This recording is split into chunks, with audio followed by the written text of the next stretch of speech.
Selamat sore yang terhormat kami ucapkan kepada Bapak Menteri Koordinator Perekonomian Dr. Honoris Causa Insinyur Airlangga Hartarto MBA. Demikian juga pada Bapak Menteri Pemuda dan Olahraga Dr. Zainuddin Amali SE MSI, Menteri Perindustrian Dr. Agus Gumiwang Kartasasmita MSI, Wakil Menteri Perdagangan Dr. Jerry Sambuaga, kepada para tamu undangan yang terhormat, demikian juga kepada para peserta kuliah umum, baik yang hadir di sini maupun secara daring.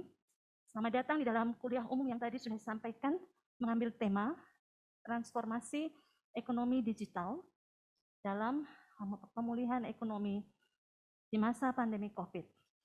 Sebelum kita memulai acara ini, baiklah saya akan membacakan CV singkat dari pembicara kita, Bapak Dr. Honoris Causa Insinyur Airlangga Hartarto, MBA, MMT. Bapak Menteri lahir di Surabaya tanggal 1 Oktober tahun 1962 dan menyelesaikan sarjana di Universitas Gadjah Mada dari Fakultas Teknik Mesin dan Industri. Kemudian melanjutkan di AMP Wharton School, University of Pennsylvania, Philadelphia, Amerika Serikat tahun 1993,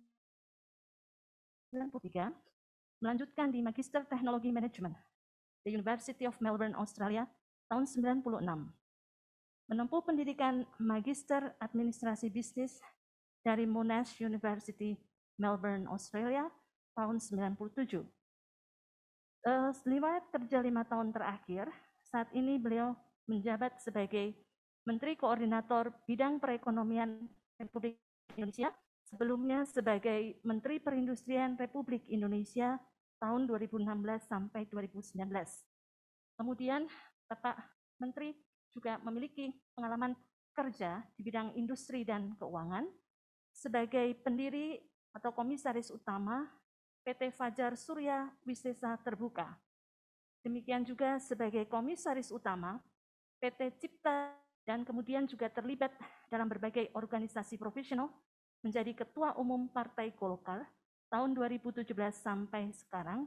Demikian juga menjadi Presiden Federasi Wushu Indonesia. Mendapat begitu banyak penghargaan tingkat internasional, saya akan membacakan yang terakhir yang diperoleh dari Priyadarsini Academy India, yaitu Priyadarsini Academy Global Award for Outstanding Contribution to National Economic Recovery. Demikian juga pernah mendapatkan penghargaan dari Asian Engineering Federation Organization tahun 2017 dan Dr. Honoris Causa diperoleh dari Korea Development Institute School of Public Policy, South Korea di tahun 2019. Di tengah kesibukan beliau masih sempat menulis buku. Tahun 2016 merajut asa membangun industri menuju Indonesia yang sejahtera berkelanjutan dengan Realizing National Energy Security Sustainability di tahun 2014. Masih banyak capaian beliau, namun karena keterbatasan waktu, maka segera saja kita mendengarkan paparan beliau dalam 15 menit ke depan, dan setelah itu kita akan masuk tanya jawab dalam 15 menit berikutnya. Panitia menyediakan door prize bagi 3 penanya terbaik. Oleh karena itu, kepada para peserta, silakan yang secara daring mengikuti, menuliskan pertanyaannya di kolom chat dengan menyebutkan juga nama dan institusi asal. Untuk mempersingkat waktu, baiklah kita mulai acara kuliah umum ini. Kepada Bapak Menteri, waktu dan tempat kami persilahkan, Pak.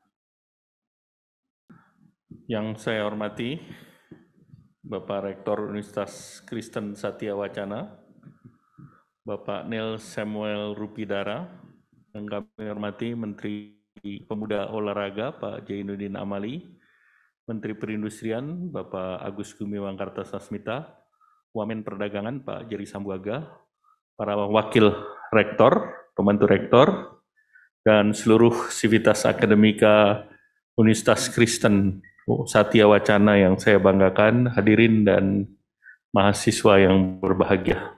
Izinkan saya buka masker. Pertama, marilah kita panjatkan puji syukur kehadirat Allah Subhanahu wa Ta'ala karena berkat rahmat dan ridhonya kita dapat hadir dalam kuliah umum Universitas Kristen Satya Wacana dengan tema transformasi ekonomi digital dalam upaya pemulihan ekonomi di era pandemi COVID-19. Saya ucapkan terima kasih dan apresiasi kepada Pak Rektor dan adik-adik mahasiswa yang juga bertindak selaku panitia pada acara pada sore hari ini. Beberapa hal yang tadi disampaikan Pak Rektor, kita semua sadari bahwa salah satu yang perlu kita tangani adalah pengendalian COVID. Dari pengendalian COVID secara nasional, ini kasus saat sekarang meningkat tinggi karena Omikron, terutama di wilayah Jabodetabek, dan ini menjadi tantangan karena di wilayah Jabodetabek ini terjadi peningkatan yang cukup tinggi, dan tentu pemerintah memperkuat dengan langkah-langkah pencegahan, deteksi, penanganan isolasi mandiri, kemudian lain dengan menyediakan fasilitas telemedicine. Jadi untuk mereka yang terdampak pandemi COVID dan varian Omikron, berdasarkan pengalaman di Afrika Selatan, siklusnya 42 hari, demikian pula di Inggris, maka diperkirakan setelah 7 November, angka di Indonesia akan memuncak di bulan Februari. Dan terlihat di akhir ini sudah mulai naik, dan tentu pemerintah sudah menyediakan obat-obatan yang antara lain molnupiravir dan beberapa peralatan, dan untuk isolasi mandiri disiapkan telemedicine, di mana dari konsultasi telemedicine tersebut akan diberikan obat-obatan kepada masyarakat juga secara gratis. Nah, yang kedua tentu program yang terkait dengan vaksinasi booster ketiga. Vaksinasi booster ketiga ini menjadi sangat penting karena dengan vaksinasi booster ketiga diharapkan daya tahan terhadap varian Omikron itu bisa lebih tahan lagi, walaupun tidak ada jaminan bahwa yang sudah divaksin itu bebas dari Omikron. Namun daya tahannya bisa lebih terjaga. Dari kasus kemarin, fatality rate-nya relatif masih terjaga, bahkan kemarin 7 days moving average-nya secara nasional yang meninggal adalah 7 orang. Nah tentu dan tingkat keterisian rumah sakit juga masih di dalam batas-batas yang masih bisa ditolerir. Nah, selanjutnya kita juga ketahui bahwa pengendalian COVID sangat berbanding terbalik dengan pertumbuhan ekonomi. Kita lihat pada saat pertumbuhan ekonomi kita tinggi, angka COVID kita rendah. Dan pada saat varian Delta masuk di triwulan ketiga 2021, di mana pada waktu itu angka hariannya mencapai lebih dari 50.000 per hari. Dan angka aktif pada waktu itu lebih dari 500.000, dan hampir seluruh rumah sakit 92% itu terisi. Dan kita ketahui pada waktu itu kita kekurangan oksigen dari produksi nasional yang sekitar 1.300, sedangkan kebutuhan kita adalah 2.100 ton, sehingga tentu ini menjadi perhatian bagi pemerintah. Dan saat sekarang baik itu oksigen generator itu sudah dipersiapkan oleh pemerintah.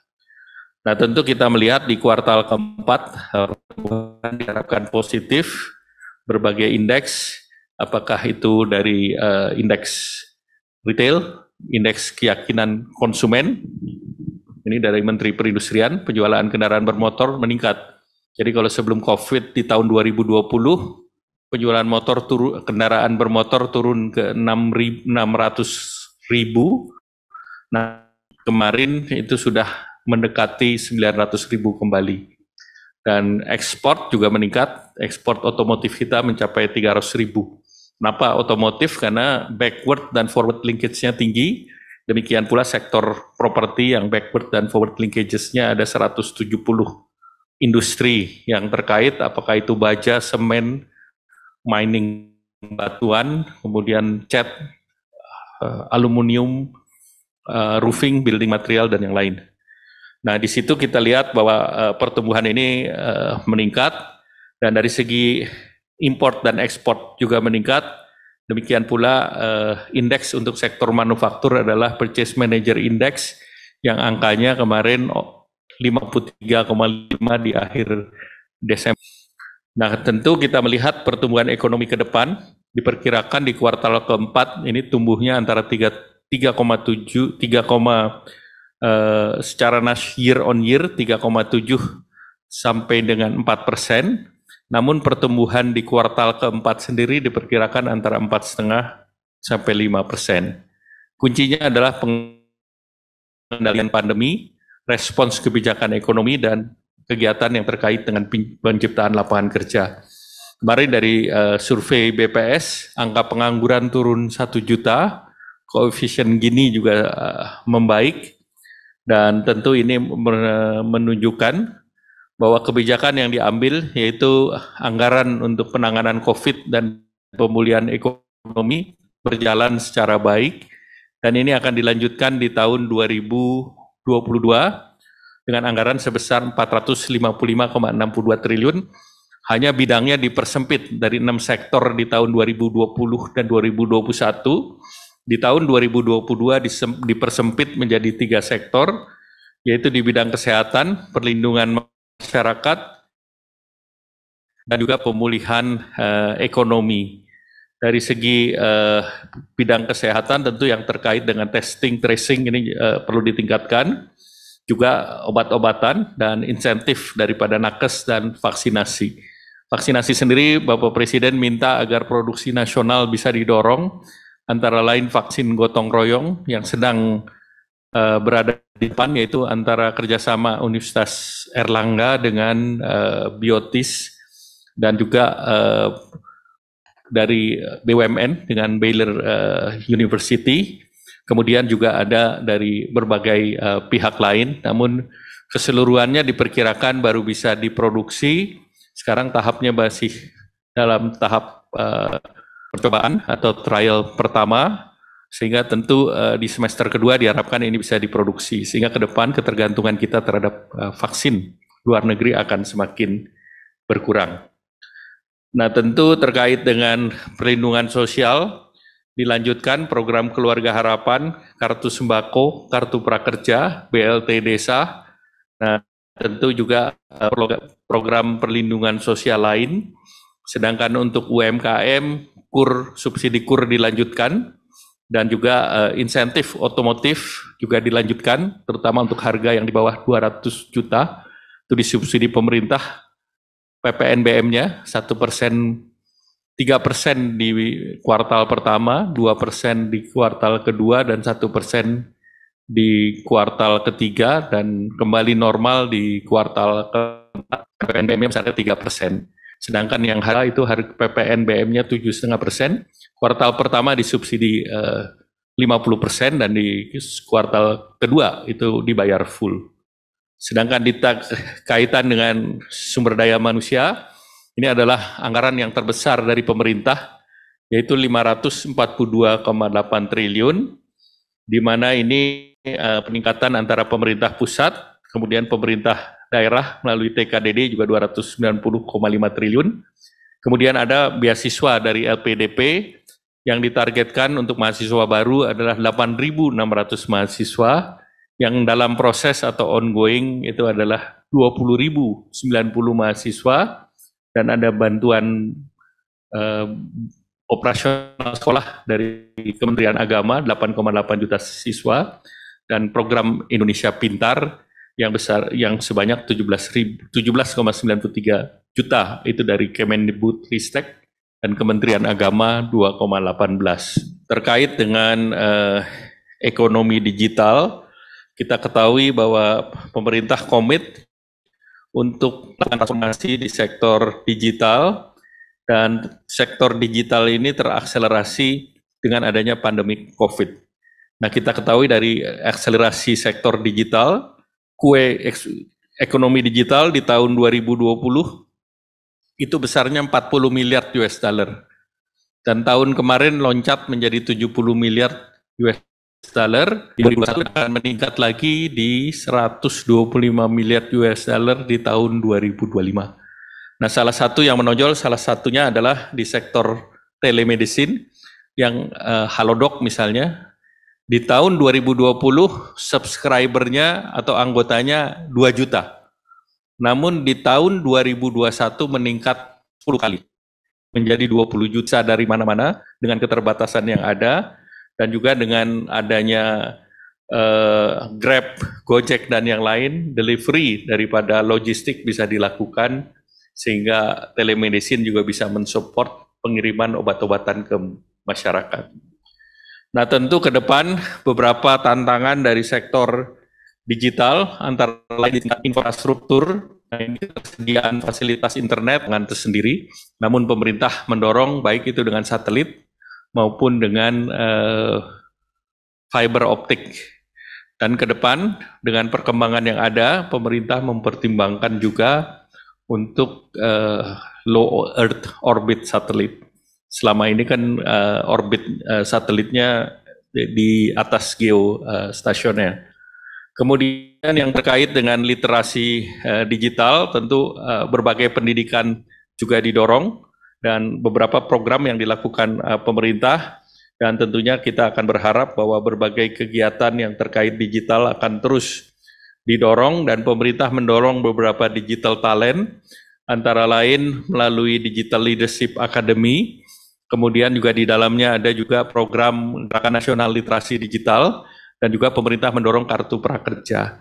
Nah, sebagai contoh, retraining reskilling dengan Kartu Prakerja dalam 2 tahun diakses oleh 74 juta masyarakat. Mohon maaf, 74 juta masyarakat, dan 11,2 juta sudah menerima manfaat dari Kartu Prakerja.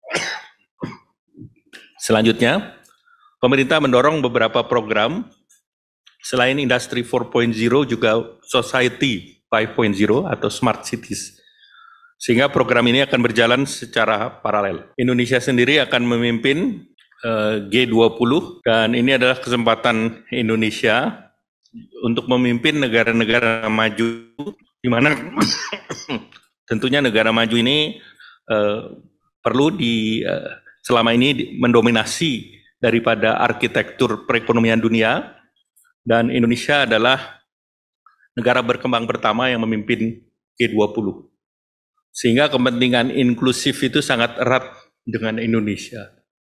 Oleh karena itu, Indonesia mendorong kesehatan global yang inklusif. Terjadinya Omikron karena ketidakseimbangan dan ketidakadilan terhadap vaksinasi. Negara berkembang, terutama di Afrika, hanya mengakses secara rata-rata 7% dari jumlah vaksin. Namun negara maju rata-rata sudah di atas 70%. Dan Omikron keluar dari akibat daripada ketidakadilan daripada vaksinasi. Indonesia beruntung, saat sekarang kita sudah disuntik lebih dari 306 juta. Dan ini adalah yang tertinggi nomor 4 di dunia. Sehingga tentu pada saat sekarang posisi Indonesia adalah yang terbaik dalam penanganan COVID bersama 2 negara lain berdasarkan CDC Amerika, yaitu India, China, dan Indonesia.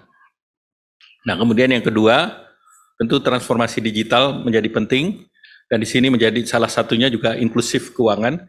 Kita ketahui bahwa anak-anak muda kita sekarang banyak yang masuk di dalam kegiatan-kegiatan seperti Metaverse, Blockchain, NFT, Web 3.0, yang secara regulasi tertinggal daripada kecepatan, dan per hari ini mereka yang trade di blockchain itu angkanya sudah melampaui daripada mereka yang trade di capital market.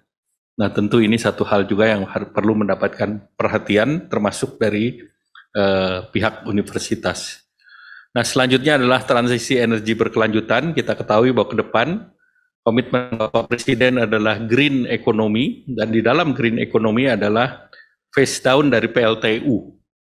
Nah, pemerintah sudah menyiapkan 5 gigawatt akan di phase down dengan financing yang tepat, dan pemerintah mempunyai program renewable energy, antara lain wind turbine ataupun turbin angin di Jeneponto di Sulawesi Selatan, karena dari segi alam maupun anginnya mencukupi, dan juga di Sidrap, Kemudian juga kebijakan solar panel atau solar roof, potensi di Pulau Jawa sendiri lebih dari 5,3 gigawatt, dan ini insentifnya akan terus didorong.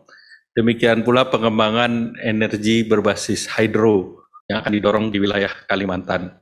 Nah, dengan berbagai inisiatif tersebut, sebetulnya tantangan ke depan tetap ada, seperti di Australia mengembangkan PLTU yang dalam tanda petik ramah lingkungan, yaitu dengan super critical teknologi, dan juga memasukkan CCS, carbon capture dan storage. Nah, Indonesia sendiri di Exxon akan memulai, dan beberapa industri juga PLTU bisa memulai itu. Sekarang harganya relatif mahal karena itu sekitar $100 per tonnya, tetapi di Australia itu akan diupayakan supaya bisa turun ke $20 per ton. Salah satunya adalah dicampur antara karbon yang dihasilkan oleh PLTU dengan amonia. Jadi tentu teknologi ini menjadi satu hal untuk menyelesaikan persoalan transisi energi. Nah, inilah yang diharapkan bahwa G20 di Indonesia bukan hanya dari narasi, tetapi juga ada pilot project-nya yang bisa di-showcase kepada dunia.